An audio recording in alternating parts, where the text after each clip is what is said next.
अस्सलाम वालेकुम dear students.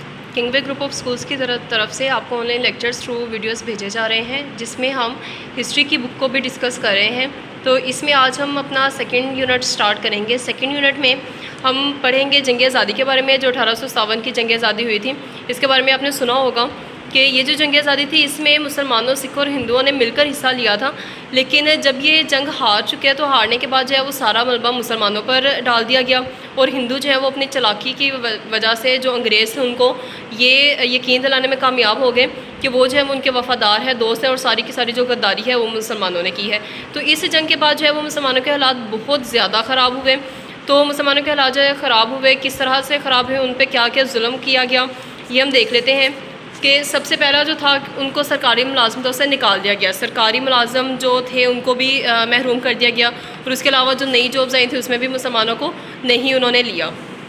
Next था ज़मीनों से बेदखली। ज़मीनों से भी उनको बेदखल कर दिया गया। तालीमी पसमानदगी जो है उनको बहुत ज़्यादा, मीन्स के जो इदारे थे, तालीमी इदारे थे, वहाँ पे मुसलमान जो थे, जो तालीम हासिल कर रहे थे, उन पे बहुत ज़्यादा उनसे बुरा सलूक किया गया, जिसकी वजह से मुसलमान जो है वो बहुत ज़्यादा बददिल हुए। उसके बाद हमारे पास है कि फ़ारसी की जगह अंग्रेज़ी को सरकारी और दफ्तरी ज़ुबान का दर्जा दे दिया गया। ठीक है जी। पहले जो है वो मुसलमानों की या वहाँ पे बरसगीर की जो सरकारी ज़ुबान है वो फ़ारसी थी। तो इस जंग के बाद उन्होंने फ़ारसी की जगह पे अंग्रेज़ी को सरकारी ज़ुबान और दफ्तरी ज़ुबान करार दे दिया गया। तो और मुसलमान जो थे उनको चूँकि अंग्रेज़ी ज़ुबान नहीं आती थी, तो इस वजह से मुसलमान जो है वो इसकी वजह से भी बहुत ज़्यादा पीछे रहे। तो इसका जो आपके पास पहला क्वेश्चन है आपकी डायरी में, वो ये कि 1857 की जंग आज़ादी के बाद के हालात बताएं। हालात जो हैं वो आपने यही बताने हैं। यहाँ से जब आप शुरू करेंगे कि जंग आज़ादी में मुसलमान, सिखों और हिंदुओं ने मिलकर हिस्सा लिया था, लेकिन हिंदू अपनी चालाकी से अंग्रेज़ों को ये यकीन दिलाने में कामयाब हो गए कि वो उनके वफ़ादार और दोस्त हैं। तो इसके बाद जो मुसलमानों के हालात जो हैं उनके खाका जो है वो पेश, आपने जस्ट इनके नाम लिखने हैं। सरकारी मुलाजमतों से महरूमी, ज़मीनों से बेदखली, तालीमी पसमानदगी, और फ़ारसी की जगह अंग्रेज़ी को सरकारी और दफ्तरी ज़ुबान का दर्जा देना। उसके बाद नेक्स्ट क्वेश्चन है कि अंग्रेज़ों ने किस ज़ुबान को फ़ारसी ज़ुबान करार दिया। अभी हम इसको डिस्कस कर चुके हैं कि अंग्रेज़ों ने फ़ारसी की जगह पे जो अंग्रेज़ी ज़ुबान है उसको सरकारी ज़ुबान करार दिया गया। उसके बाद है सर सैयद अहमद ख़ान की तारीख़ पैदाइश हमने बतानी है। सर सैयद अहमद ख़ान जो है वो 17 अक्टूबर 1817 को दिल्ली में पैदा हुए थे, और उन्होंने एक रिसाला लिखा था, रिसाला असबाब बगावत हिंद। तो उसका हमने सबब बताना है कि उन्होंने ये रिसाला क्यों लिखा था।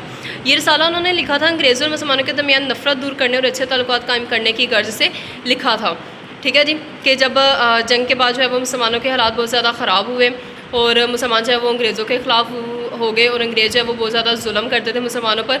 तो उन्होंने इन दोनों के दरमियान में ताल्लुकात अच्छे करने के लिए रिसाला लिखा था, जो कि है असबाब बगावत हिंद, जिसमें उन्होंने ये बताया था कि 1857 की जो जंग आज़ादी थी उसमें ना सिर्फ मुसलमान शरीक थे बल्कि हिंदू भी उसमें शरीक थे।